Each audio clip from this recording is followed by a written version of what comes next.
سامعین کرام، السلام علیکم ورحمۃ اللہ وبرکاتہ۔ شعبان المعظم کا بابرکت مہینہ چل رہا ہے، اور اس مہینے کے اندر ایک بابرکت رات ہے جسے ہم شب برات کہتے ہیں۔ اس کے متعلق کہا جاتا ہے، بعض لوگ کہتے ہیں کہ اس کی کیا شرعی حیثیت ہے، تو اس کے متعلق معلوم ہونا چاہیے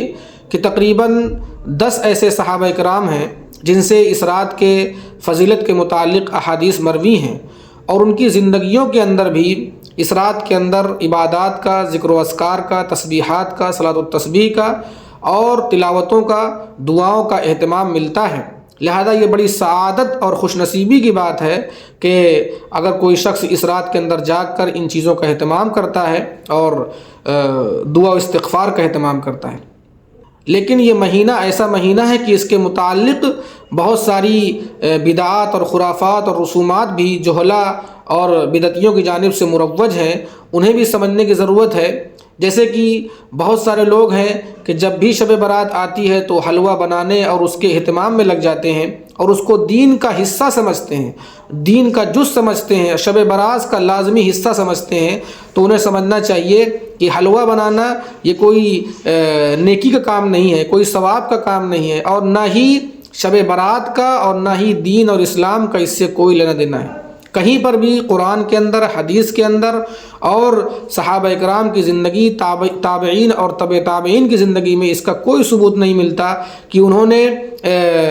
اس رات کے اندر اور اس 14ویں تاریخ اور 15ویں تاریخ کے اندر حلوہ بنانے کا اہتمام کیا ہے۔ لہذا اس سے ہمیں اجتناب کرنا چاہیے، اس سے پرہیز کرنا چاہیے۔ خاص طور سے جو مسلم خواتین ہیں جو 14ویں شعبان کو حلوہ بنانے کا اہتمام کرتی ہیں اور اسی کو دین سمجھتی ہیں اور سوچتی ہیں کہ ہم سے بس یہی مطالبہ ہے کہ ہم حلوہ بنا دیں اور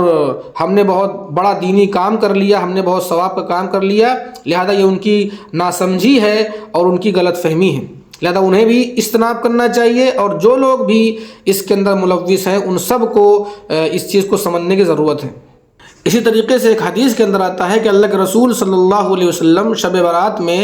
جنت البقیع تشریف لے گئے تھے، اور وہاں پر صحابہ کرام کی قبروں پہ جا کر ایصال ثواب کیا تھا اور ان کے لیے دعا استغفار کیا تھا۔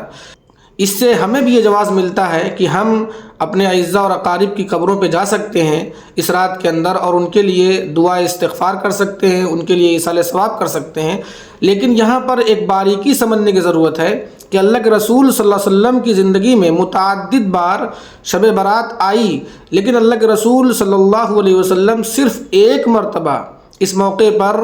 جنت البقیع گئے اور وہاں پر صحابہ کرام کی قبروں پہ جا کر ایصال ثواب کیا اور دعا استغفار کیا۔ یہاں ہمیں اس بات کو سمجھنے کی ضرورت ہے کہ شریعت میں، دین میں جو چیز جس جگہ پر ثابت ہو، جس مقام پر ثابت ہو، اس کو اسی جگہ رکھا جائے۔ یہ بڑی ناسمجھی کی بات ہے، بڑی کج فہمی کی بات ہے کہ شریعت میں جو چیز جس جگہ پر ثابت ہو ہم اس کو اس جگہ سے اوپر کر دیں یا اس کو اس سے نیچے کر دیں، تو لہذا یہ ہماری ناسمجھی کی بات ہے۔ لہذا ہمیں یہ چیز بھی بہت اچھے سمجھنے کی ضرورت ہے کہ شب برات کے اندر قبروں پہ جانا بھی ایک جائز عمل ہے، ایک مباح عمل ہے، کوئی لازم اور ضروری عمل نہیں ہے، اور یہ شب برات کا لازمہ نہیں ہے۔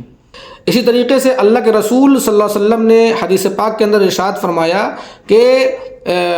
شب برات کے اندر اتنے مومنین اور اتنے مسلمانوں کی مغفرت کی جاتی ہے جتنے کی قبیلہ کلب کی بکریوں کے بال ہیں۔ یعنی یہ بہت بڑی سعادت کی بات ہے کہ جو لوگ بھی، جو مسلمان بھی اس رات میں صحیح معنوں میں عبادتیں کرتے ہیں، صحیح معنوں میں ذکر و اذکار کرتے ہیں، صحیح معنوں میں دعاؤں کا اہتمام کرتے ہیں، صحیح معنوں میں نوافل کا اہتمام کرتے ہیں، تو اتنی بڑی تعداد میں، ایک بھاری تعداد میں جو ہے مسلمانوں کی مغفرت ہوتی ہے، ان کے گناہوں کو معاف کیا جاتا ہے اور انہیں جنت کا پروانہ، جنت کا سرٹیفکیٹ دیا جاتا ہے۔ لہذا کوشش یہ کرنی چاہیے کہ ہم اس رات میں زیادہ سے زیادہ اس فضیلت کو حاصل کرنے والے ہوں، نیک کام کرنے والے ہوں اور خرافات اور بدعات سے بچنے والے ہوں۔ اسی طریقے سے اس رات کے اندر بعض لوگ مخصوص عبادتیں ایجاد کرتے ہیں اور مخصوص طرح سے عبادتیں کرتے ہیں اور سوچتے ہیں یا عقیدہ رکھتے ہیں کہ اس رات میں فلاں فلاں عبادت خاص طور سے اس رات کے اندر کی جاتی ہیں۔ یہ بھی ان کی غلط فہمی ہے۔ ایسی کوئی بھی عبادت نہیں ہے جو اس رات کے اندر مخصوص ہے، کہ 4 رکعت کی نماز پڑھی جائے گی اور اس میں پہلی رکعت میں یہ سورہ پڑھی جائے گی، دوسری رکعت میں یہ سورہ پڑھی جائے گی، تیسری میں یہ اور چوتھی میں یہ۔ لہذا کوئی بھی ایسی عبادت نہیں ہے جو قرآن و حدیث سے ثابت ہو یا اللہ کے رسول اور صحابہ اکرام کی زندگی سے اس کا ثبوت ملتا ہو، لہذا اس سے بھی ہمیں اجتناب کرنا چاہیے۔ اسی طریقے سے اس رات کے اندر بعض لوگ گویا کہ جب یہ رات آتی ہے تو ایک میلے کا دن آ جاتا ہے اور ایک شور شرابے کا دن آ جاتا ہے اور کھیل تماشے کی رات آ جاتی ہے، اور لوگ جو ہے بھیڑ لگا کر ایک جو ہے میلے جیسی ہیئت اور شکل بنا کر کے مسجدوں میں اور علاقوں میں اکٹھا ہوتے ہیں اور پھر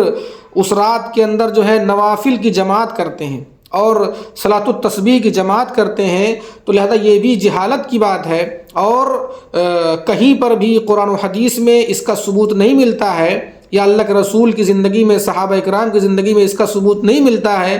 اس رات کے اندر نوافل کی جماعت کی جائے اور صلاۃ التسبیح کی جماعت کی جائے، یہ سراسر ناجائز ہے، اور فقہائے احناف نے اس کو مکروہ تحریمی قرار دیا ہے، حرام کے قریب یہ عمل ہے،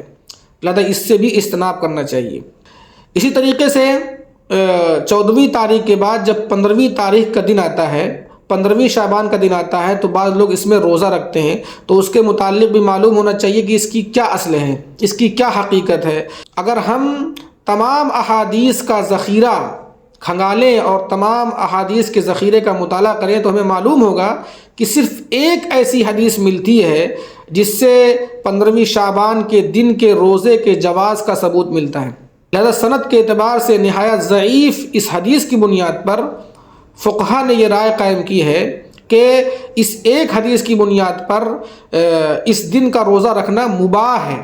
آپ چاہیں تو رکھیں چاہیں تو نہ رکھیں، لیکن یہ کوئی سنتی روزہ نہیں ہے یا کوئی ضروری روزہ نہیں ہے۔ لیکن ہاں، اگر کوئی اس کو سنتی روزہ بنانا چاہتا ہے اور اس میں سنت والا ثواب حاصل کرنا چاہتا ہے تو اس کے لیے فقہا نے 2 طریقے بتائے ہیں۔ ایک طریقہ یہ کہ اللہ کے رسول صلی اللہ علیہ وسلم شعبان میں پورے مہینے روزہ رکھا کرتے تھے، 28 اور 29 اور 30 تاریخ کو چھوڑ کر 1 شعبان سے لے کر 27 شعبان تک روزہ رکھا کرتے تھے۔ تو لہذا چونکہ یہ جو 15ویں تاریخ کا روزہ ہے یہ بھی اسی تاریخ میں سے ایک تاریخ ہے، لہذا اگر کوئی شخص اس نیت کے ساتھ کہ اللہ کے رسول اس تاریخ میں روزہ رکھا کرتے تھے تو لہذا میں بھی اس تاریخ میں روزہ رکھ رہا ہوں، تو اگر کوئی اس نیت کے ساتھ روزہ رکھتا ہے تو اس کا وہ روزہ سنتی روزہ کہلائے گا۔ اسی طریقے سے ایک اور طریقہ ہے کہ اللہ کے رسول ہر مہینے کی ایام بیض میں روزہ رکھا کرتے تھے۔ ایام بیض کسے کہتے ہیں؟ یعنی ہر مہینے کی 13ویں، 14ویں اور 15ویں تاریخ کو ایام بیض کہتے ہیں۔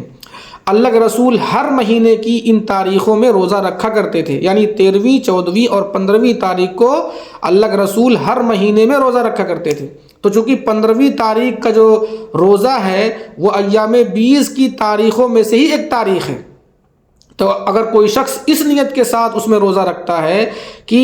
میری 15ویں تاریخ کا روزہ ایام بیض کی تاریخوں میں سے ایک تاریخ ہے اور اللہ کے رسول بھی اس دن روزہ رکھا کرتے تھے، تو لہذا اس کا یہ روزہ سنتی روزہ ہوگا اور اس پر انشاءاللہ اس کو سنت والا ثواب ملے گا۔ یہی 2 طریقے ہیں کہ ہم ان 2 طریقوں سے اپنا 15ویں شعبان کے روزے کو سنتی روزہ بنا سکتے ہیں۔ اس کے علاوہ کوئی اور طریقہ نہیں ہے کہ اس 15ویں تاریخ کے روزے کو سنتی روزہ کہا جائے یا اس کو سنتی روزہ مانا جائے۔ ہاں، اس ایک روایت کی بنیاد پر اس دن کے روزے کو مباح روزہ ضرور کہہ سکتے ہیں۔ اللہ تبارک و تعالیٰ سے دعا ہے کہ اللہ تبارک و تعالیٰ ہم سب کو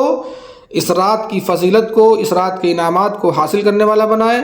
اس رات کے اندر جاگ کر ذکر و اذکار کا، نوافل کا، تلاوت کا اور دعا استغفار کا اہتمام کرنے والا بنائے، اور ہم سب کو کہنے سننے سے زیادہ عمل کرنے کی توفیق عطا فرمائے۔ وآخر دعوانا الحمدللہ رب العالمین۔